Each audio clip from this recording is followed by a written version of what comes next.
O'zbek shou-biznesi olamida o'z o'rniga ega bo'lgan taniqli aktrisalardan biri Sitora Farmonova haqida tezkor xabar tarqaldi. Sitora Farmonova barcha haqiqatni tan oldi. Assalomu alaykum, hurmatli tomoshabin. Kanalimizga xush kelibsiz. Video roligimiz ostida bir dona like hamda podpisatsiya tugmachasini bosib qo'yishni yodingizdan chiqarmang. Latofatli aktrisa nafaqat o'zbek kino olamida o'z o'rniga ega bo'lgan, balki chet el kinofilmlarida suratga tushib, muvaffaqiyatga erishgan Mening akam bo'ydoq, Orzudagi ayol, Makarli dunyo, So'nggi istak kinokartinalaridagi roli bilan muxlislarning qalbidan joy olgan Sitora Farmonova 20-avgust sanasida 41 yoshni qarshi oladi. Latofatli aktrisa Sitora Farmonova 1984-yilning 20-avgustida Buxoro shahrida tug'ilgan. U oilada 3 nafar farzandning to'ng'ichi bo'lgan, ya'ni aktrisaning ukasi va singlisi bor. Sitora Farmonova 13 yoshda oilasi bilan Toshkent shahriga ko'chib o'tgan. U dastlab dizayner bo'lishni orzu qilib shu sohada tahsil oladi. Biroq keyinchalik fikrini o'zgartirib, aktrisa bo'lish orzusida Toshkent davlat san'at va madaniyat institutida tahsil oladi. Aktrisa kino olamidagi faoliyatini Ayol zoti serialidagi epizod roli bilan boshlagan va 16 yoshida ilk bor klipda suratga tushgan. Sitora Farmonova 2004-yilda Xavfli burilish kinokartinasidagi roli ijro etadi va ushbu filmdagi rol orqali tomoshabinlarning qalbidan joy egallaydi. Shundan keyin aktrisa Kelgindi qaynona, 3-tilak, Qasd, Makarli dunyo, Qadrdonlar, Dinozavr qoldirgan iz kabi filmlarda suratga tushadi. Aktrisaning rollari nafaqat o'zbek rejissyorlarining, balki qozoq va qirg'iz kino ijodkorlarining ham e'tiboriga tushadi. Sitora Farmonova nemis rejissyori Veit Helmerning 2011-yilda suratga olingan Baykonur filmida yiqilib tushib og'ir jarohat olgan. Ushbu roli sabab aktrisaning bo'yni yirtilib ochilib qolgan. Rol unga katta muvaffaqiyat keltirgan, biroq Sitora Farmonova shu sabab bir o'limdan qolgan. Shundan keyin aktrisa 2013-yili Qirg'izistonda suratga olingan Yotoqxona serialida ham rol o'ynagan. Serial muxlislar tomonidan yaxshi kutib olingan va aktrisa Qirg'izistonda ham mashhur shuhrat qozongan. Sitora Farmonova aktrisalikdan tashqari o'zini qiziqchilik va xonandalik yo'nalishida sinab ko'rgan. Uning xonanda Mirjalol bilan birga ijro etgan Bahor ko'z nomli taronasi muxlislar va tanqidchilarning e'tiboriga sazovor bo'lgan. Shundan keyin aktrisa Ayt, Chamanda gul taronalarini ijro etgan.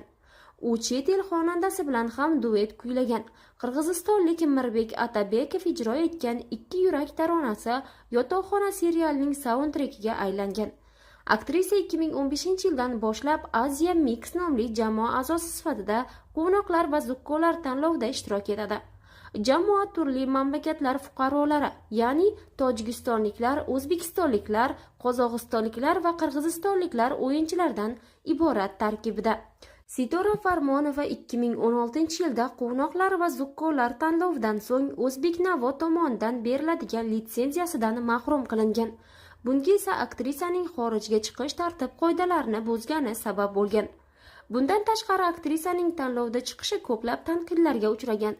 Keyinchalik aktrisa bu holatga munosabat bildirib, litsenziyasi olib qo'yilganini bilmaganini, yana litsenziya olish haqida gapirib o'tgan. Aktrisa 2008-yilda Gollywooddan tushgan loyiha taklifini rad etgan.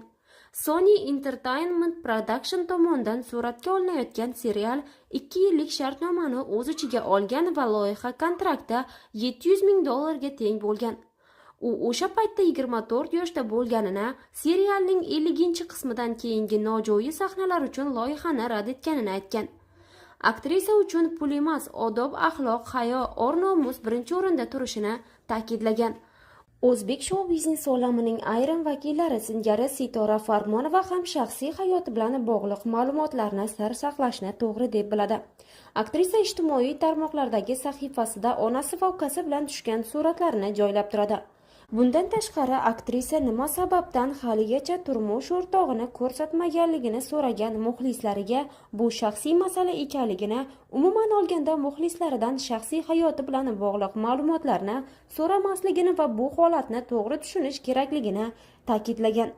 Aktrisaga o'zbek shou-biznesining taniqli vakillari turmush qurishni taklif qilgan, biroq Sitora Farmonova ularning barchasini rad etgan.